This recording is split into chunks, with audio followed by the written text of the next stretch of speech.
All right, everybody. Hello. Good morning. Welcome to the Creator Lab. We are going to jump right into our next session here, and this one's going to be fun. So I've got three amazing creators who have very different journeys to becoming a creator.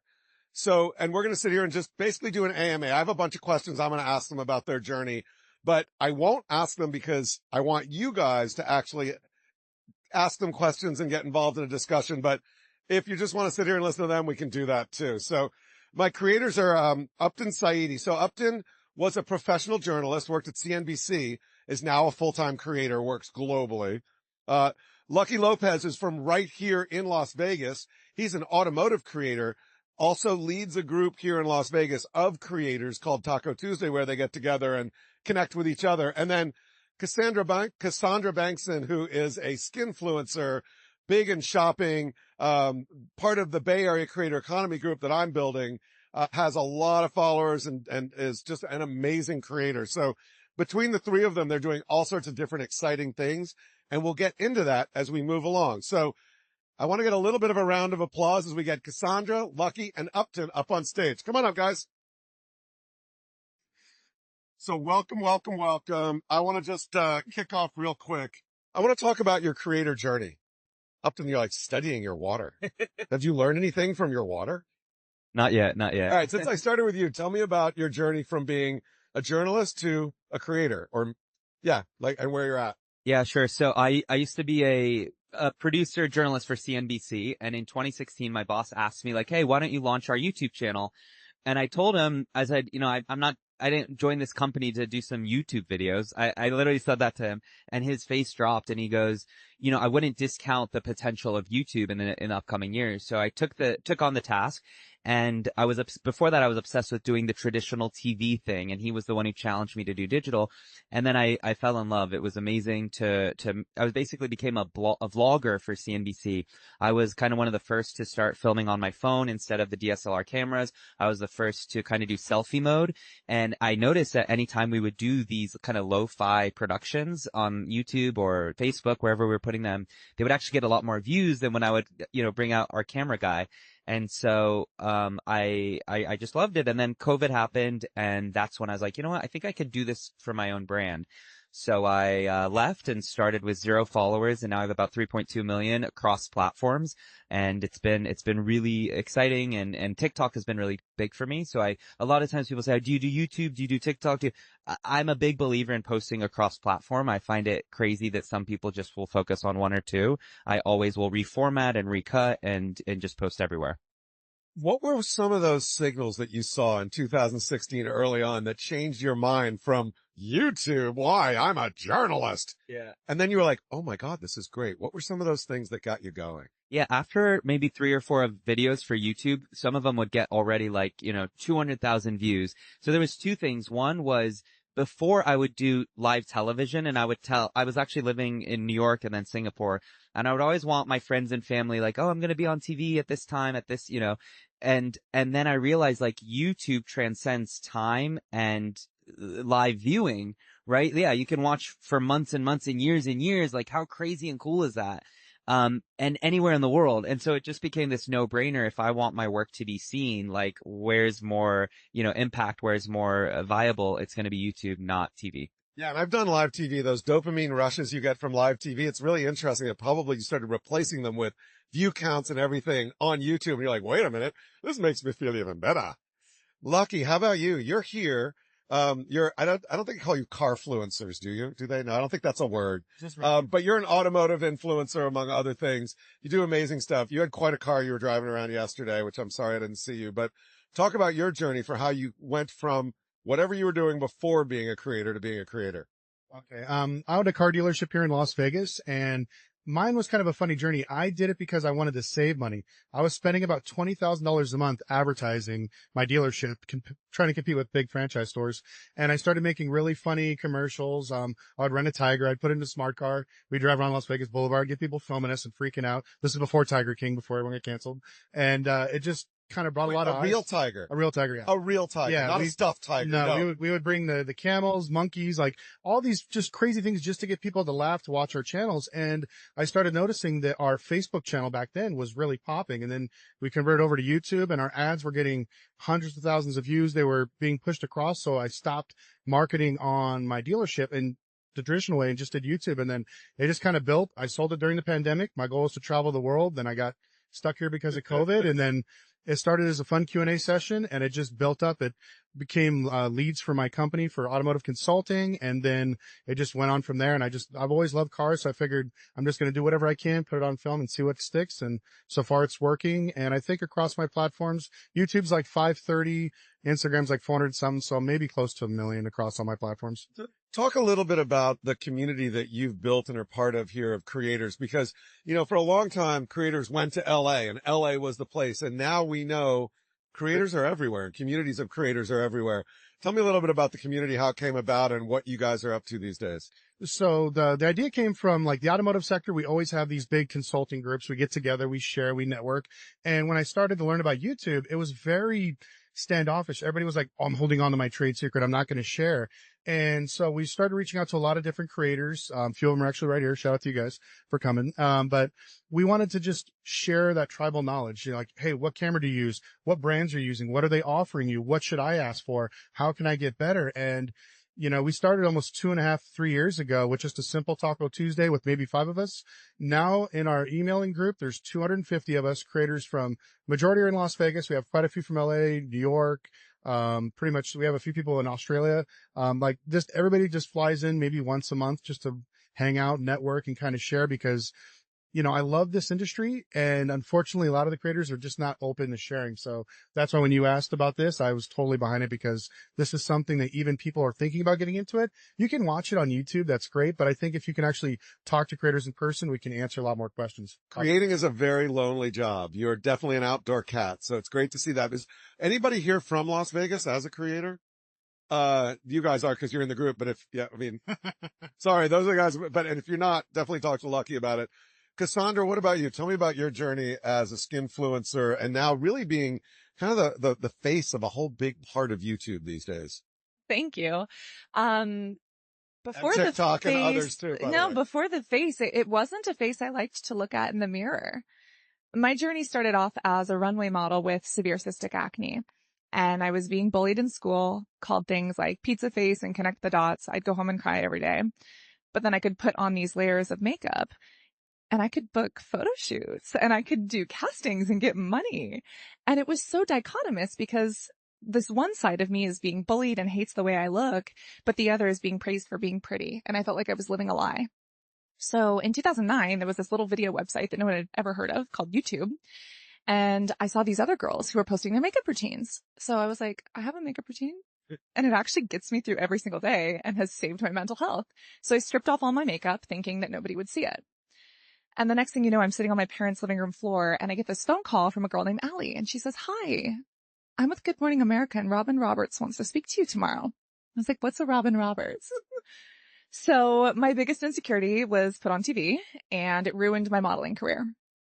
Casting agents could now see exactly what my skin looked like.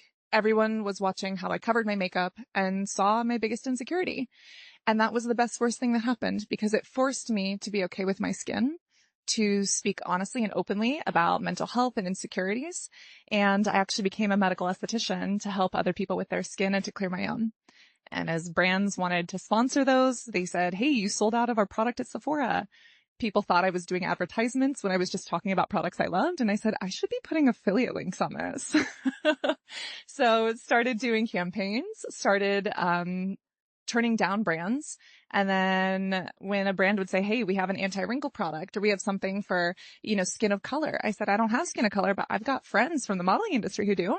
So I was able to start a production company to help really just educate, entertain, and empower with real beauty and real results. So now I speak on things in the creator economy. I try to help uplift and connect others through educating, entertaining, and empowering content. And I love to create content that sells authentically and help people make money without selling themselves. Cool. Very sweet. All right. So I'm going to go out here and see if there are questions out here, but real quickly, what's one thing that you never realized or nobody told you about being a content creator full time that you're now realizing like, man, I wish I'd known that? Who wants to start? Go ahead, Uptin. Yeah, I would just say, learning how to manage yourself was really tough as someone who came from like a corporate job with a boss and a team and all this stuff to then knowing how to manage yourself. And like the biggest challenge, especially when I started making money through Facebook and YouTube and TikTok, was like, if you think about it, you have no guaranteed source of income. You have no steady income. And so when it's Saturday and Sunday, you can go out with your friends, you could go watch Netflix, or you can make videos that might make you money, right? And so like learning how to set boundaries, but also like, balancing that hustleness, but also that like, let me chill out for a couple hours and not think about content was really challenging. What about you, Lucky? You sold out the dealership. You wanted to, go around the world, and then all of a sudden you're stuck at home. What's the one thing that you're like, oh man, I wish I'd known that? I think it's like any small business owner. It'll highlight your flaws. If you're poor with time management, you're poor with this. The thing that got me the most was I hate to say it, is my attention. I don't like to be in front of the computer all day. I've always been a very active outdoor person, like to build stuff. And when I had to sit and learn how to edit, learn how to lighting, email marketing companies to get my brand deals out, that was probably the worst thing for me because it wasn't something I was used to. I'd rather just go and talk to you in person and work it that way. So I had to work on that and not get bored and not get complacent because it feels like we get into this routine of doing the same thing every day. Okay, script, write, hit a bunch of brand deals up and then go from there. And so that was my thing, was just basically trying to put as much effort into staying entertained by what I do every day. Cool. And Cassandra, how about you? I would say people management. I love people, but I do not like managing them.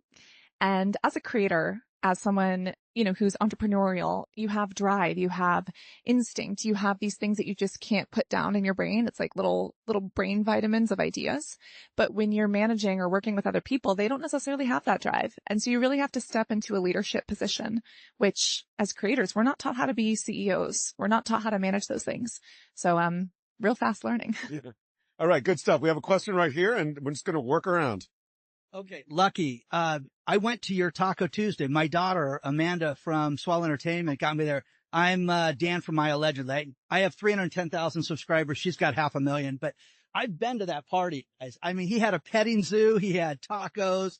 I met so many influencers that night that are still my friends to this day and can't wait to go back. But thank you, because you opened your home to everybody and it was fantastic. So, we're going to do dinner tonight, so let me know if you're free. I am, but I would love that. So, but anyways, I had such a great time, but really, that's the only question is, I just had such a great time. No, the question, you're the best. So thank you.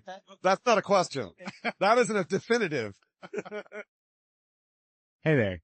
So you guys are all multi-platform creators.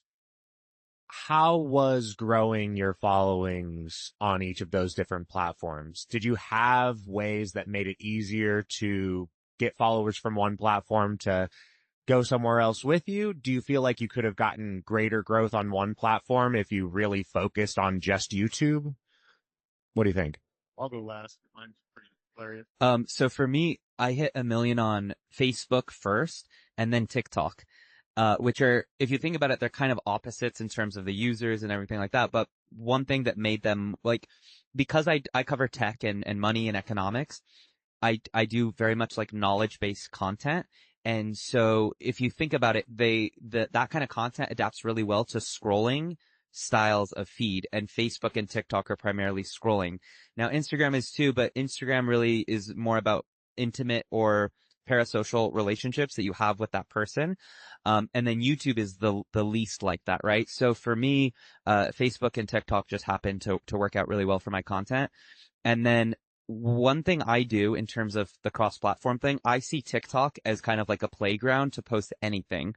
And I'll typically post 3 videos per day on TikTok and only 1 per day on Instagram. And so how do I decide what goes on Instagram? Typically the ones that are performing better on TikTok will be the ones that get a repost on Instagram.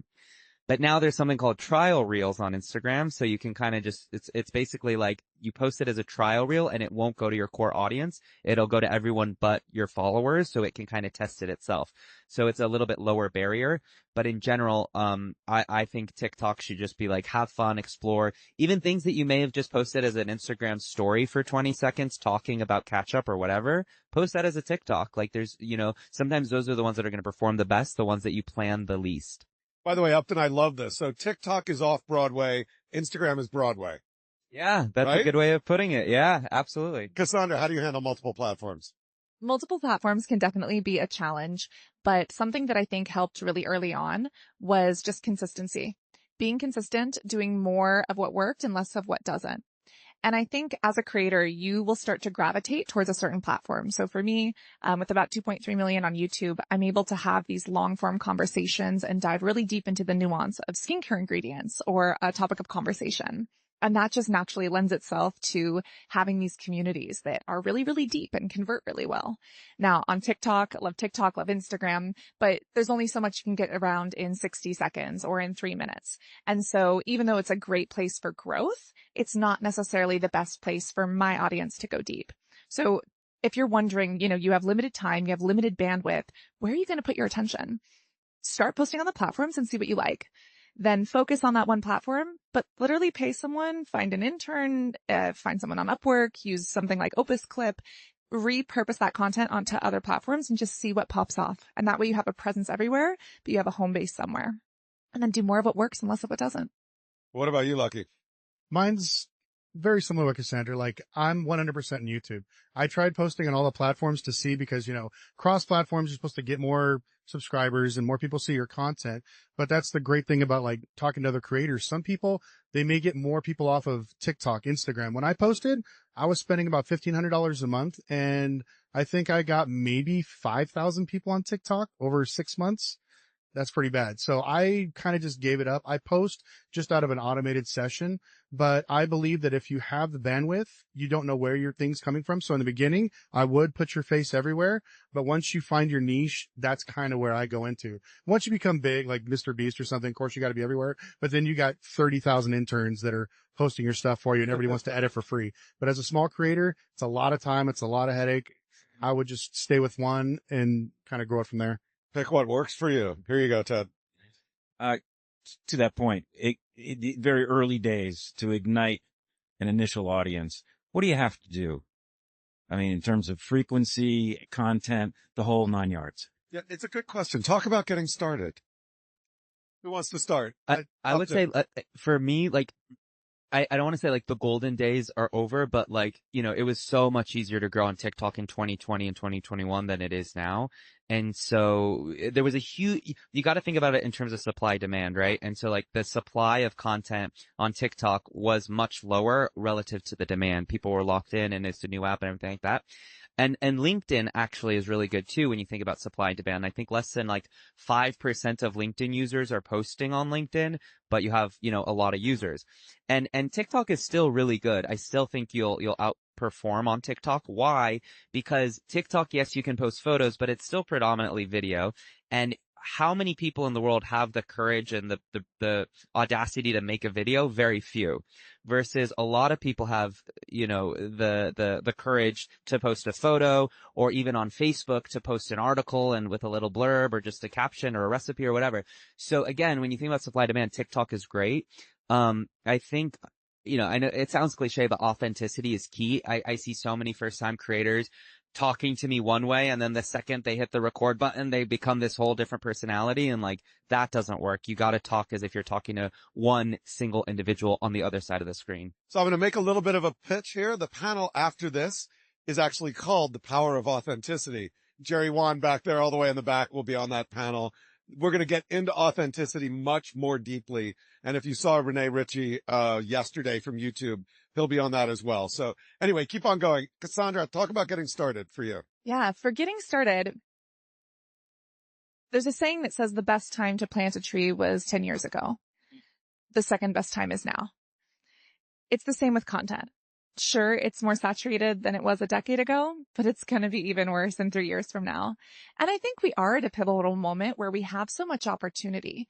You know, AI talking about OpenAI, talking about Grok and Llama. These weren't conversations that we were having 5 years ago.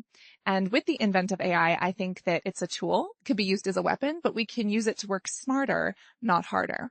And even with these social media platforms, you'll notice that like YouTube launched Shorts and they have a shopping tab.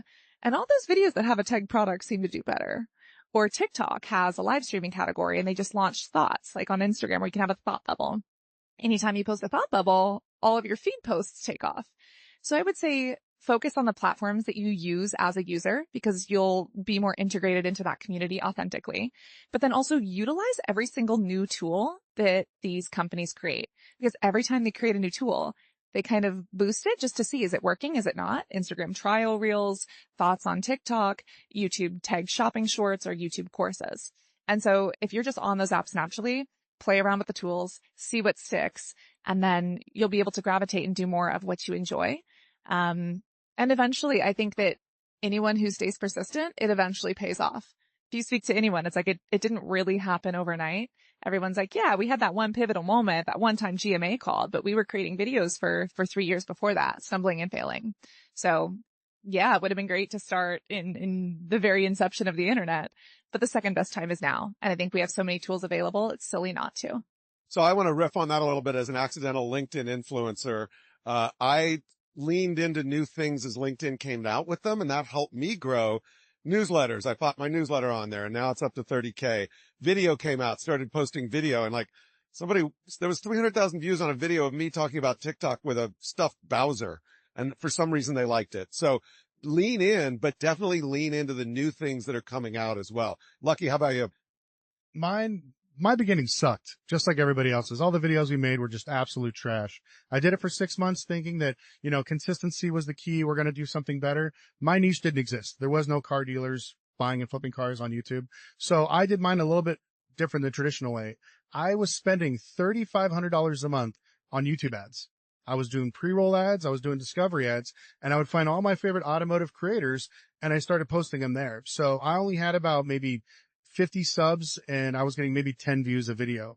After I started posting that, this was in like early 2018, I started to gain followers. And once I finally broke that 1,000, became monetized, then I kind of found my following, so I did it a little bit differently. I kind of wanted to speed up my way, but even after I stopped spending this, and I spent $3,500 for 6 months, the progression just slowly, same thing. I didn't break 100,000 subscribers till I was in my maybe third year of YouTube. I think my buddy Spencer took almost 6 years before he hit 100,000. But then that level of going from 2 to 3, 3 to 4, 5 to, it just keeps growing. So hopefully by the end of this year, we'll all be a million, and these guys will probably double their subscribers. Fingers Nice. crossed. We have a question back here. Go ahead. Thank you, guys. I have a weekly show I create just on my personal story in Snapchat, and it's business news, and it's created a good following locally in my market. I'm just curious your guys' opinion on Snapchat, if you're using it, what your thoughts are of Snapchat. I think Snapchat is super underrated, and I actually don't think it's even a social media company. When we think about social media, we are looking at YouTube, Instagram, Facebook, etc. But Snapchat is used primarily by youth, but by almost everyone as messaging. It's more like a WhatsApp or an iMessage where you're sending these messages back and forth rather than social media where there's a billboard. And that means that for like 10,000 Snapchat followers, it has the same ROI or the same gravitas, the same intensity as 100,000 followers on another platform. And Snapchat is also really unique because they have location tagging, they have the spotlight feature, so you can get really niche into that local economy. And I think if you can capitalize on that, knowing that you're showing up next to someone's cousin, knowing that you're showing up really intimately next to someone else having that conversation with their best friend, you're able to create an amazing relationship where people come to you for that news. And Snapchat has actually been doubling down on their creator partnerships. They have a creator school, a Snap school. And so they have a lot of resources for creators as well. So I think go deep into it and then pay someone to just save those snaps and upload them to another platform after. Yeah, I'll say if you're lucky enough to get into one of those Snap schools with Brooke Berry, who used to work with me at VidCon, it's amazing. You should really, really try to do that. Other thoughts on Snap? Lucky, Upton? Yeah, I'm actually a Snap star. I hit them up, wanted to become it. I started posting, and I'm not even going to lie, after 3 months, maybe 50 views. I didn't understand it because they were dying for cars. All they want is cars, girls, and whatever else. And I was like, I can do the cars, and I didn't get anything. And not saying that it didn't work, or maybe I should have kept with it longer, but I have a friend that does automotive. He makes about 30 grand a month off of his Snap show. And that's what I was trying to get, because Snapchat was really aggressive with bringing creators from other platforms over. So the market is still open. So if you're dedicated, talk to me afterwards. I'll tell you somebody to email. Try to become a Snap star. And then once you become a Snap star, ask for a show. That's where the money, well, I know I'm going for the money, but yeah, sorry. That's why we do it too. Upton, did you have anything to add? Well, just to add, I had 2 shows on Snapchat through the partnership and everything, and the revenue and the views just completely went down quite a bit the past 1 to 2 years. So to his point, some are still crushing it on there, but it's really, to me, Snap is very much of an all or nothing game. It's not like all the other platforms where it's you get out what you put in. So if it's working for you, especially with business content, that's amazing. Continue to pursue it. So I've got a question over here. Perfect. Diving a little deeper into the monetization of it all. But Cassandra, you mentioned affiliate links. I'm wondering what your breakdown kind of looks like now of paid partnerships versus affiliate versus maybe like I will gift you product if you promote it, and what the evolution of that looks like since when you first started. Excellent question when it comes to what is that pie chart of monetization. And when I first started, there weren't brands that would even send you products. Like, they were shocked and they didn't know where all these sales were coming from. And I think the first wave of that was direct brand partnerships, where brands or retailers would pay for direct promotion, and then you would upsell them on whitelisting. You'd say, well, we created this ad for you. Why don't you pay for whitelisting? Or they didn't want to pay me as a creator for the ROI I could drive for them. So I said, fine, I started this production company. Pay them what you're paying TV. And that was my way around being compensated fairly for the value that I was bringing and then the views that we were getting. And I do think that has fundamentally shifted. Now in YouTube, there are those, blue links you can see in the description, but a lot of these companies have actually created native shop features. For example, TikTok Shop, you can tag products right in videos. YouTube Shopping, you can tag and you can have like a little sticker pop up. Even Facebook and Instagram have shop features. And what's great about that is that these social media platforms are acting as a third party that are looking at sales, conversions, ROI. They give that data to the advertisers, but you as a creator know that you're pretty protected, and it's not like you're working with this company one-off hoping that they're actually going to pay you for the affiliate, conversions that you drive. And I will say it used to be maybe, I would say 75% direct ads, 75%, brand sponsorships, and 25% affiliate. I would say that's actually shifted to almost 35-40% affiliate now. And I think that's also what differentiates a performing creator versus a creator that maybe doesn't perform. Anyone can be a creator, but do you convert? And if you're able to convert on affiliate, even if you have a micro or nano influence, those conversions might be higher if that person has fidelity and audience trust. Whereas you could have millions of followers, but you're a vegetarian promoting a steakhouse, that's not going to convert. So for brand marketers, it's important to know. If you want to know more about social shopping, we have a session later today. I think it's around 3:30 that Cassandra will also be on. So she's going to be diving into that topic. Upton, Lucky, anything more that you want to chime in on affiliate and other sort of making money issues? I'll just say, I don't do affiliate. I don't have affiliate revenue, but if you asked me 2 years ago, probably like 60% of my revenue was ad revenue from YouTube and Facebook and TikTok. Now that's gone down to maybe 20%. The platforms are getting stingier. There's a lot more competition. So it's very important to not rely on just getting a paycheck from YouTube or any platform every month, and really come up with your business model. So it's ad revenue, brand deals, and then I always call it your third bucket. What is your third bucket? Is it affiliate? Is it a course? Is it merch? Is it your business? That's going to be super, super important.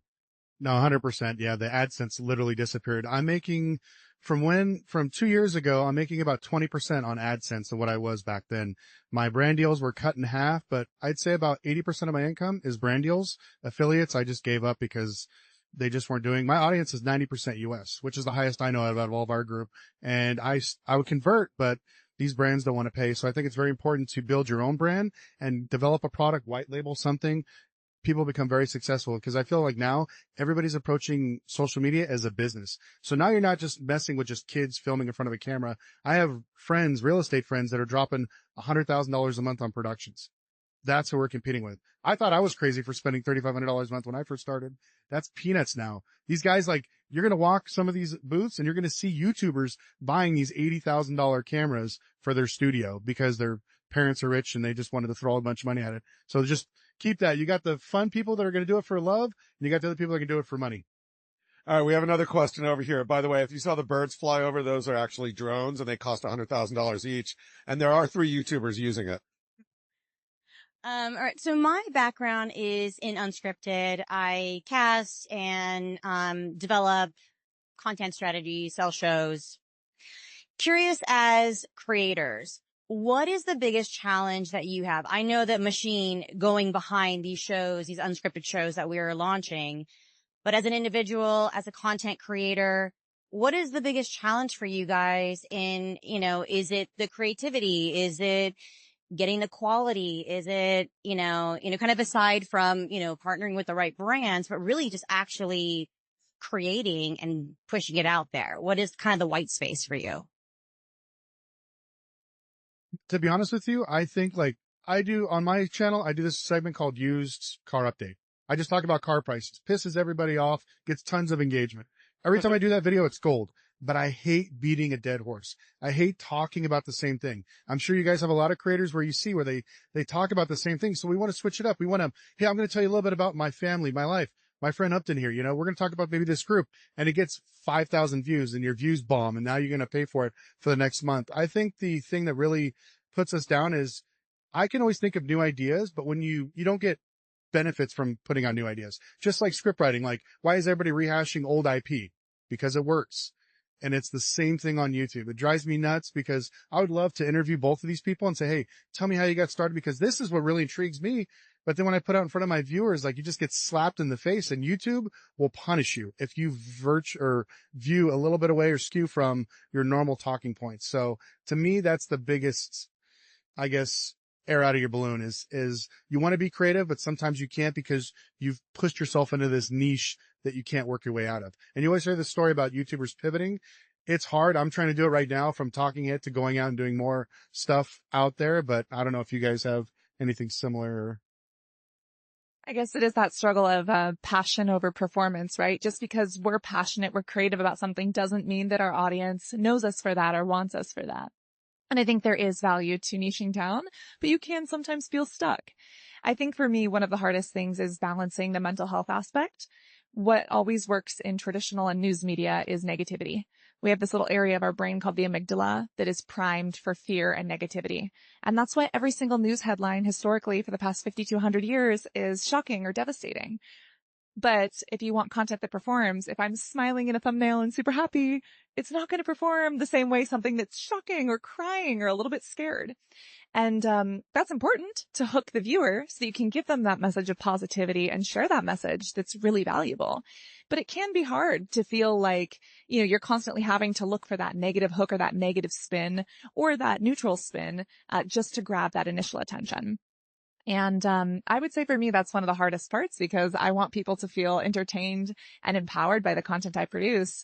But in order to get that girl who's struggling with her acne to pay attention to a video that's, here's how to feel good in your own skin and how to take up space, she's not going to click on that if it says how to own your confidence. She's going to want to see, how do you cover acne? Or here's a horrific story of someone who couldn't leave the house and here's how they got over it.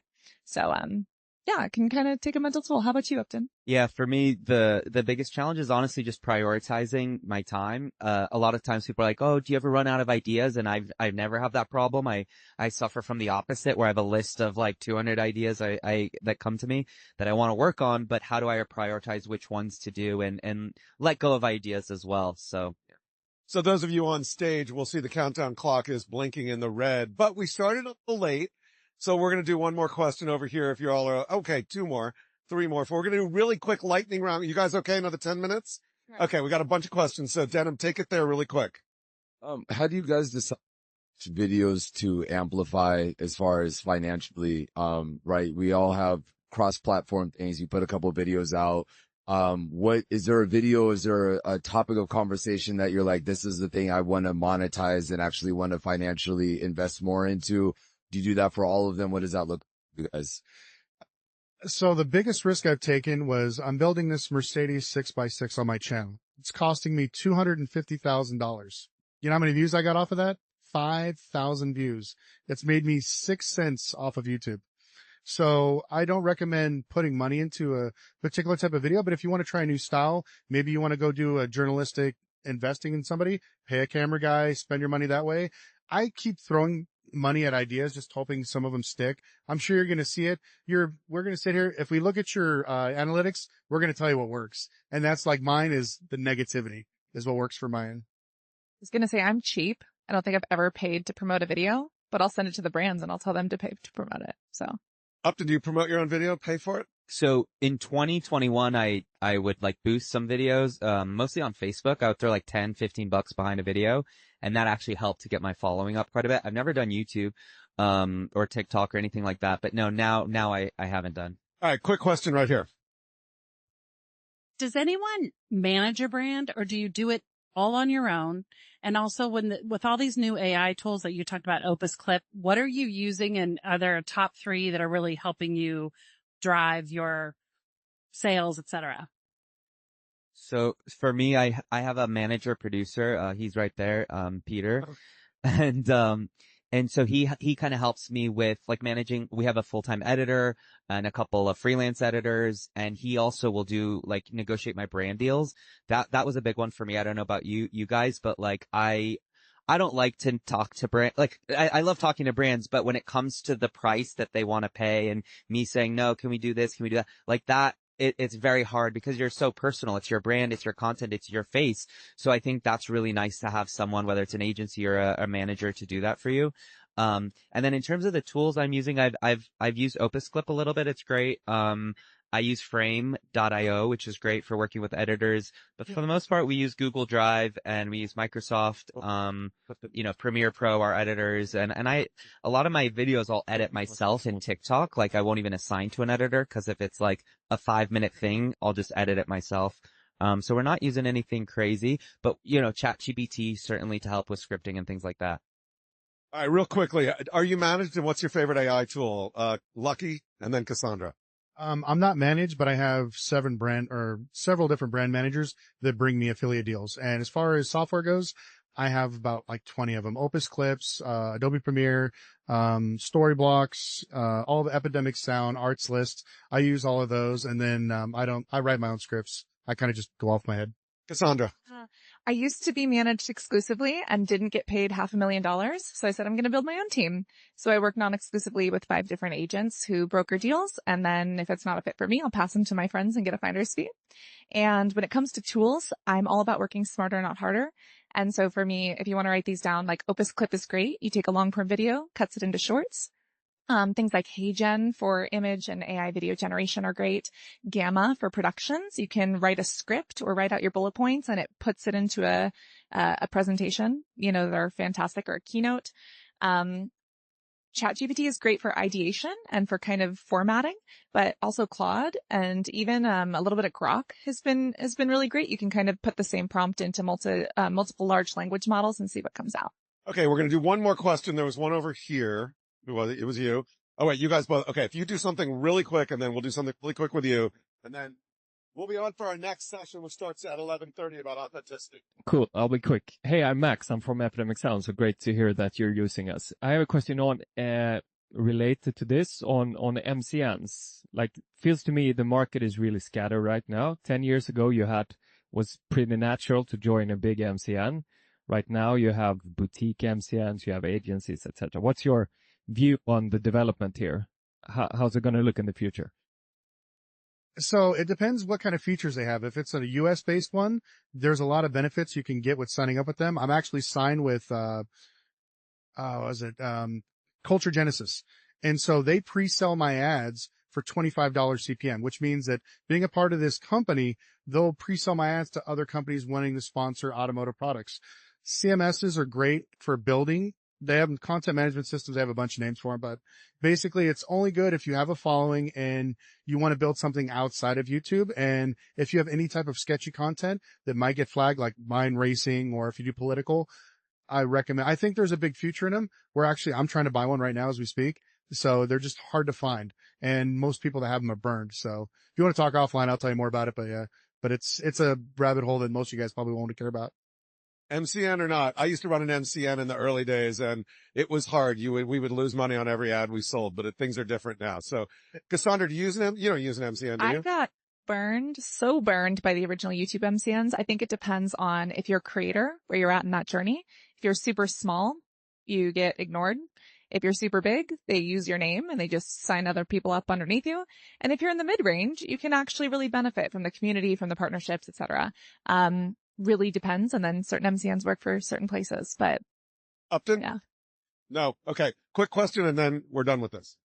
This is a question for Lucky. You said that AdSense is not really cutting it lately, but branding is. What do you mean by branding? Are they paying a sponsorship to be on your show, or are you running commercials? Yeah. For them on your show? What do you mean by making your money? A little bit of everything. So a brand will pay me, like Toyota will say, hey, make a video about the new car, and I'll talk about how great Toyota is, or Rocket Money or something like that. They'll pay me typically anywhere from like $3,000 to $8,000 a video, where the AdSense on that video will be like $20. And so I went from making, and I have no problem sharing numbers, I was doing like 8 to 10 grand a month off of AdSense. Now I'm lucky if I break 2 grand, even with 1 million views. Sad. Big round of applause for these guys. I'd like to thank Cassandra, Lucky, and Upton, sitting here answering questions. A lot of great information. And thank you all for being part of the Creator Lab. We'll be back in 5 minutes. Thank you. Thanks, guys.